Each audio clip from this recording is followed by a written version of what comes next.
नमस्कार श्रोते हो, इरा बघी मराठी या युट्यूब चॅनलवर सर्वांचे स्वागत. आजच्या व्हिडिओमध्ये आपण ऐकणार आहात गहिवरला श्वास तू या कथेचा भाग दुसरा.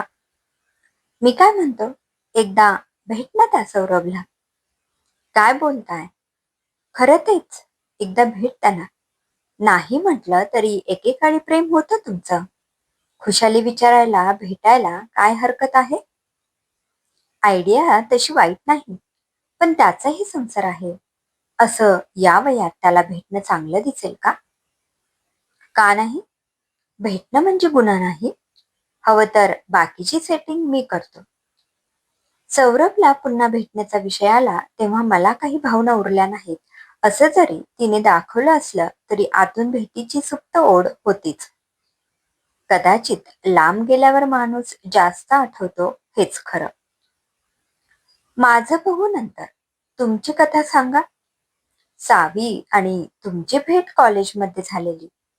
4 वर्ष तुम्ही सोबत होतात, एवढंच माहितीये मला. सावी कॉलेजमधली सर्वात सुंदर मुलगी. दोघांकडे एकमेकांकडे खेचली जाण्याचे कारण होते. तिला बघून इतर मुलं वेडी व्हायची आणि ती माझ्याकडे बघायची.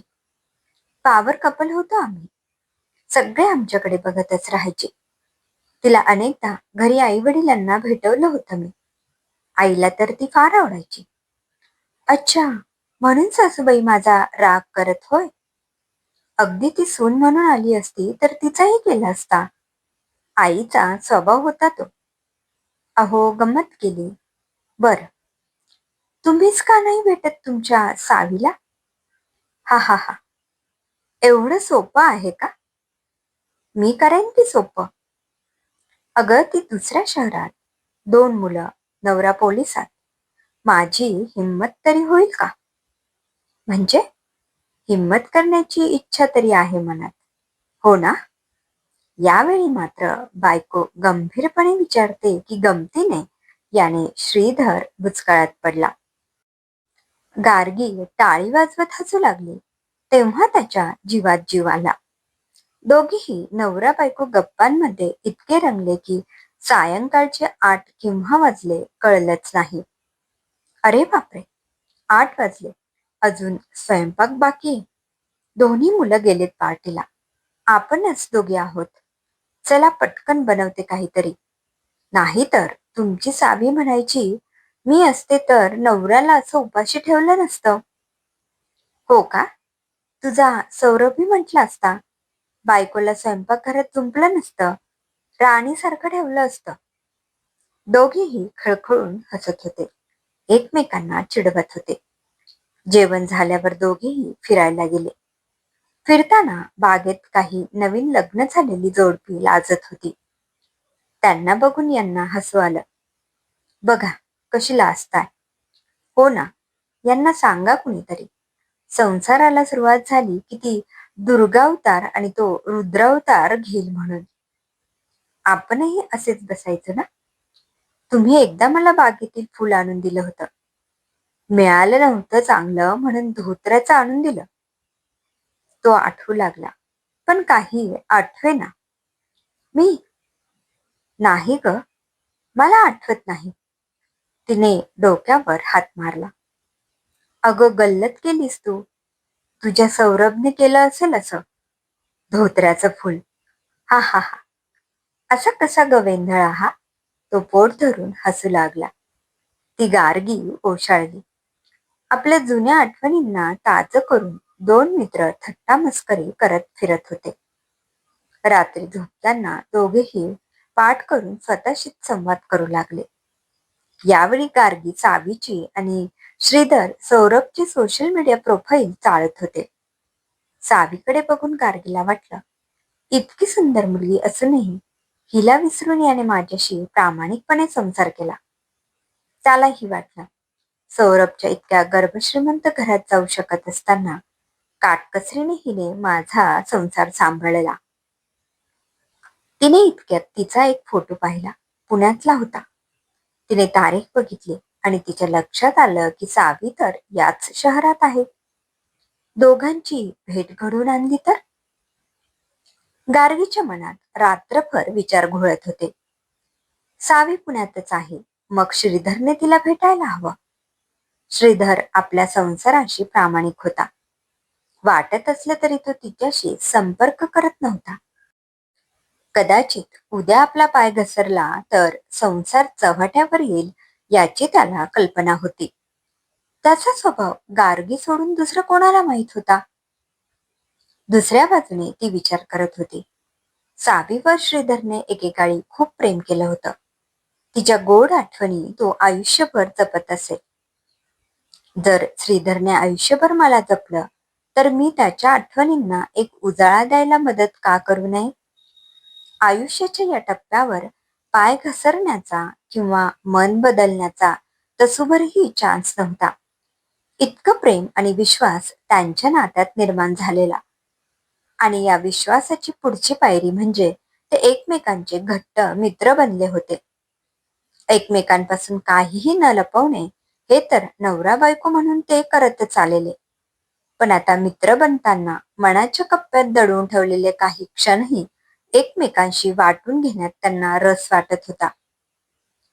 गार्गीने ठरवलं दोघांची भेट घडवून आणायची. दुसऱ्या दिवशी सकाळी अंथरुणात ती उठून बसली. श्रीधर अजूनही झोपेतच होता. त्याला कधी एकदा सांगते असं तिला झालं. ती तो उठायची वाट बघू लागली. त्याला जाग येताच ती म्हणाली, अरे सावी पुण्यातच आहे. सकाळी सकाळी तिचं हे वाक्य कानावर पडताच तो ताडकन उठून बसला. जे काही ऐकलं त्याचं आकलन करण्यात काही क्षण गेले आणि तो म्हणाला, मग मग काय भेट तिला. तो काहीही न बोलता उठून फ्रेश व्हायला गेला. बाहेर आला तर गार्गी तिथेच होती. काय हरकत आहे रे. हरकत आहे. बोलायला सगळं चांगलं वाटत असलं तरी याला व्यभिचार म्हणतात. हे ऐकताच गार्गी हसायला लागली. फार मोठे मोठे शब्द वापरतोस रे तू. अरे व्यभिचार म्हणजे बायकोला फसवून दुसरीकडे चालवलेले चाळे. इथे तुझी बायको स्वतः तुला म्हणते की सावीला भेट म्हणून. तू आपली मर्यादा सांभाळून राहशील याची मला खात्री आहेच. पण तुझ्या आठवणींना मी एक गोड किनार दिली तर मलाही एक समाधान मिळेल. श्रीधर काहीही न बोलता आपल्या कामाला निघून गेला. इकडे गार्गी सोशल मीडियावर सावीची माहिती मिळवत राहिली. तिच्या प्रोफाईलवर एक कॉमन फ्रेंड तिला दिसली, कविता म्हात्रे नावाची. कविता गार्गीची शाळेतली मैत्रीण. गार्गीने तिला मेसेज करून सावीबद्दल विचारले. सावी माझी क्लायंट आहे. माझं सलून आहे तिथे ती येत असते कायम. इतक्यात येणार आहे का. हो म्हणजे तिने आज संध्याकाळी अपॉइंटमेंट घेतली आहे. कितीची. 7ची. पण का ग. काही नाही. काम होतं तिच्याकडे. बरं. चला सावी कधी आणि कुठे भेटू शकेल याची एक माहिती मिळाली होती. गार्गीला वाटलं श्रीधर तर नाही म्हणतोय, पण त्यांची योगायोगाने भेट झाली तर. आपणच हा योग जुळून आणला तर. तसं पाहिलं तर कुठलीही साधारण बाई हे असलं काम करणार नाही.